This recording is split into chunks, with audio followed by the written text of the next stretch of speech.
Afternoon. Thank you very much for that, Jack. I think more or less give you an idea where we're coming from here this afternoon. I think we're all agreed. Very impressive series of presentations there, and I'm going to bring it into where we are in Northern Ireland, where we're going, and what needs to happen.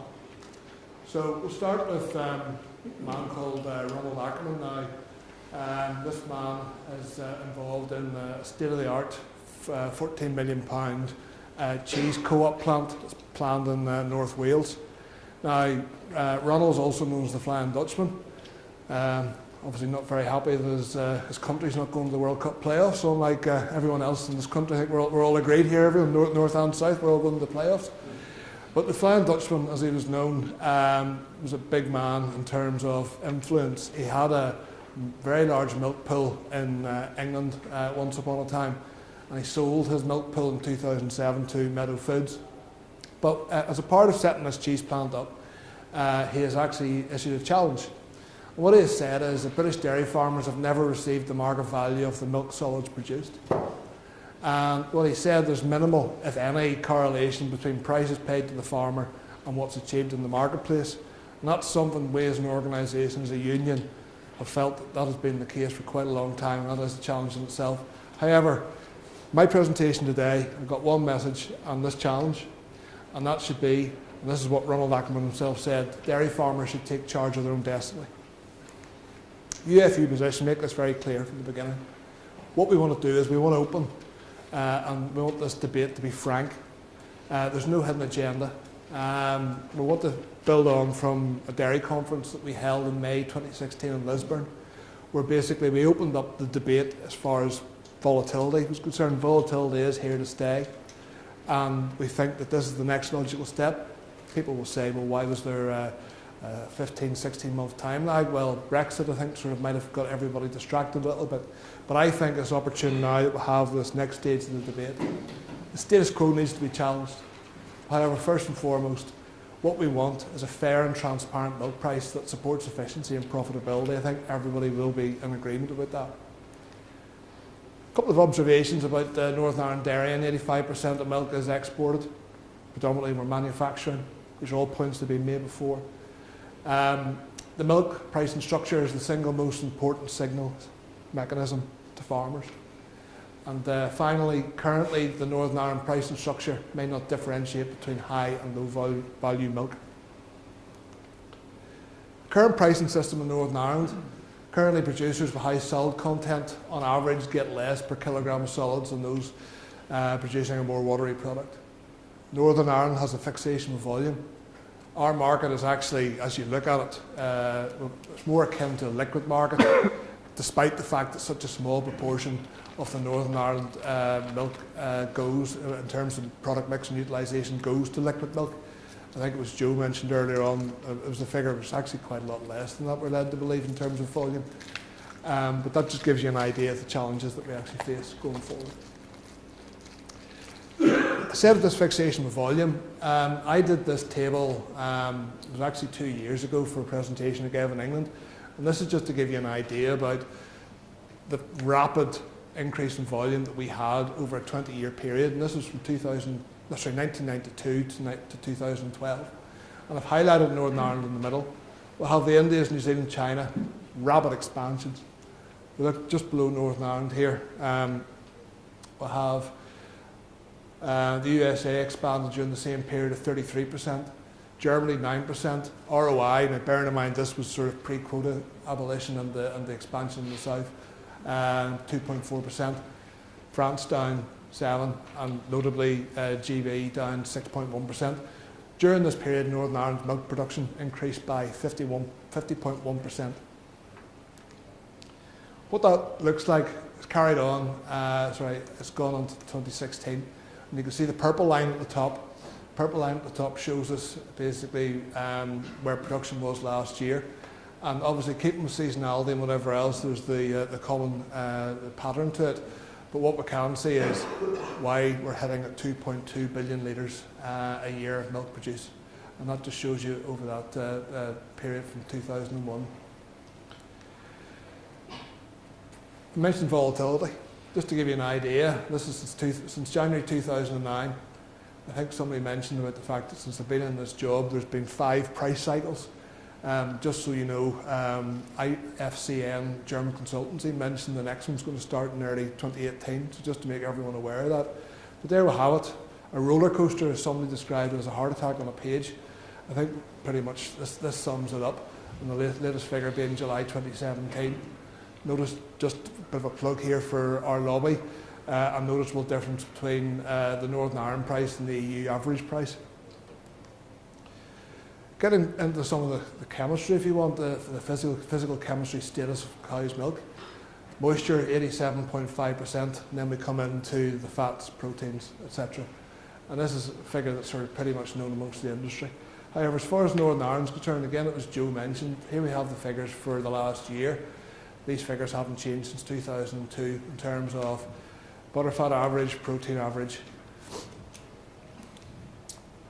However, at the same time, this is what we've seen over the last year. We have seen butter price basically expand, develop, go through the roof. I think it's probably what we described, and this was up until the end of, say, the middle of August. And after this, it carried on going upwards, almost touching €7,000 a tonne. Why is this happening? Pretty much a lot of it's down to a change in diet, really. People out there have once upon for a long time were told that fats were bad for you. However, they're now being told that as a part of a controlled diet, but also as well, there's a big swing towards public taste. People are beginning to eat a lot more butter. Just to give you an idea as an example, a lot of you have heard of the boxer called Kell Brook. He in a press conference mentioned that his pre-fight warm-up, he had a cup of coffee with 2 spoonfuls of butter in it.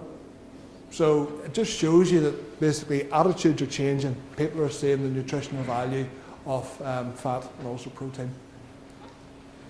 Primary objective of any milk pricing scheme, price paid for the milk to reflect as accurately as possible the amount and value of products that can be made from it, as well as the transport and processing costs incurred. And it was James Breen said that in a report back in 2001. Milk pricing is wrong. Previous chairman wrote this article in the Irish Farmers Journal back in 2011. That's the point of today. That is the point. That is the message that's going to come out from this conference. Previous article was written in 2011. This article was written in September 2017. This was in British Dairy. Milk prices rising, but incentives are wrong. And there's a very, very important point made here.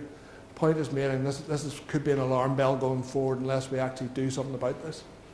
As it currently stands, milk base prices are rising, volumes will go up. However, if guys are not given the proper incentive for the butter fat that they're producing, as an example, there's more milk around, volumes go up, and if they're not actually given enough incentives, what you're going to end up with is basically a lot of milk around with no destination, which is going to up the processing costs, etc. Price signals, very, very important. That article before was very, very important in terms of price signals, because if a farmer was given a signal in terms of the quality of the product that he was producing, he would know exactly what he was pushing down the lane. Processors need to send the right signals and to the primary producer, and that includes less focus on volume, and then they get the product they want.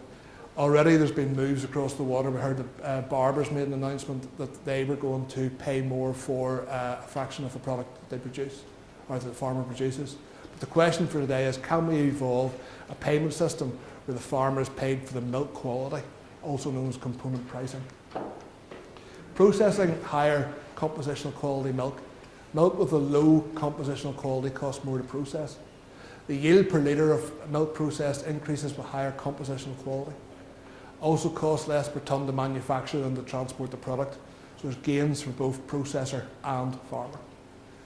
Component pricing, there's been a very technical and indeed very interesting run. I mentioned this earlier, but I'll just maybe give you a bit more of a dry outlook of what component pricing actually is. By definition, is the pricing of milk on the basis of the component quality. The objective is to pay, is price paid for milk to reflect the amount and value of products that can be made from it. Very, very important point. Higher compositional quality of milk provides potential to produce more tonnes of dairy product from the current factory capacity. That's very important. There's no need for significant increase in stainless steel investment to handle increased volumes of milk. Also as well, the technology that's involved in solid improvement technology is well understood. We've seen it in the south, information that will be shared, no doubt, going forward, easily available, and it's cost effective to implement. Provides better signals. We keep coming back to price signals, but that's everything. Every farmer in the country relies on these price signals to make their decisions. The average price differences received small at current salt levels. There's winners and losers, but that's understandable. However, through education is needed, and information, and that's what we'll come to very soon at the end of my presentation. However, component pricing would likely increase the value of the milk pool over time to benefit all dairy farmers. That was the point I made earlier on when I was talking to Peter and the team there, the Irish Farmers Journal. Drive efficiency. These are benefits. It'll drive efficiency. Presently, face it, we're not an efficient industry. Nobody will argue with that. Be less water to push down the lane. I mentioned that lane earlier on. Accurate control of units of milk per kilogram of the final product. Very, very important. Create sustainability at farm level. Robustness. Genomics. Also transparency. Put that one in there by end of oversupply. Wishful thinking probably to a certain extent, but back to what we were talking about in terms of volume. And benchmarking. It actually leads to a better benchmarking scenario. It was actually a Dairy UK paper that actually mentioned that. Challenges. Now I put the processors here because these would be sort of a view that came from the Dairy UK paper that I mentioned. This is the quote. Current system of payment reporting is fine. Okay, fair enough. Not for everyone. There's no doubting that basically what we're looking at today isn't for everybody. Now, it's been alleged that larger producers will not benefit. We heard earlier on that's not necessarily the case. Transport charges create an element of a volume penalty. That's what we're hearing from the processors. And also as well, I just put there the final point, the bonus system we'll have in Northern Ireland.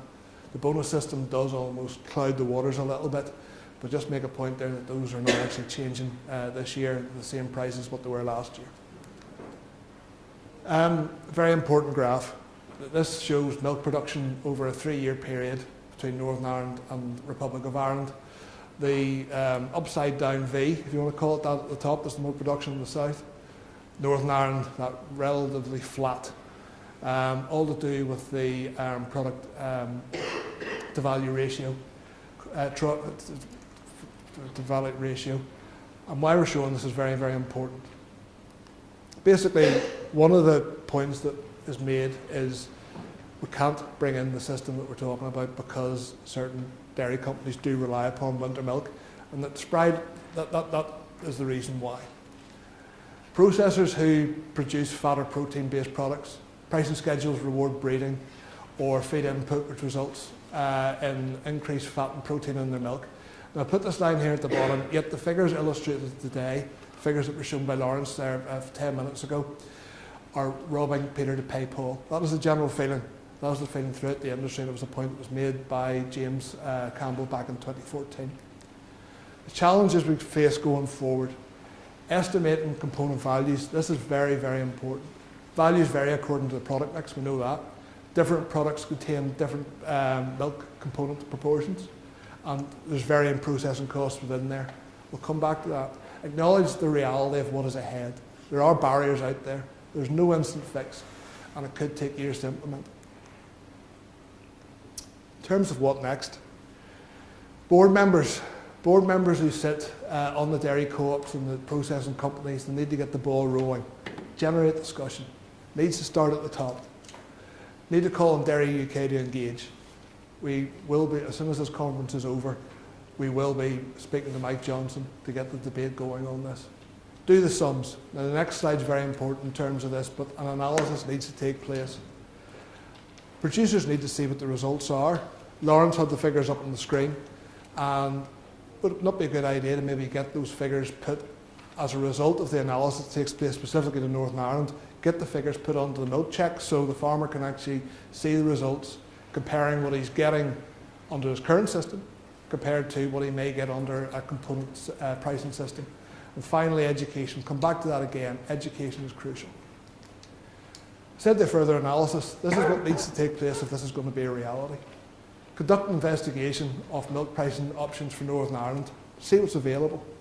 Set out the advantages and disadvantages of component pricing versus the current system. The next part is crucial. Calculate margin costs for fat, protein, etc. All the different constituents.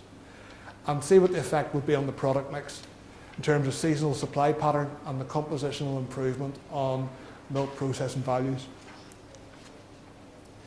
This is my last slide. I think this pretty much sums up what we're facing in terms of going forward. What are the future options? Indeed, the title of my presentation today. Do we accept the status quo? Or, in the words of Ronald Akkerman, do we take charge of our own destiny? Thank you very much.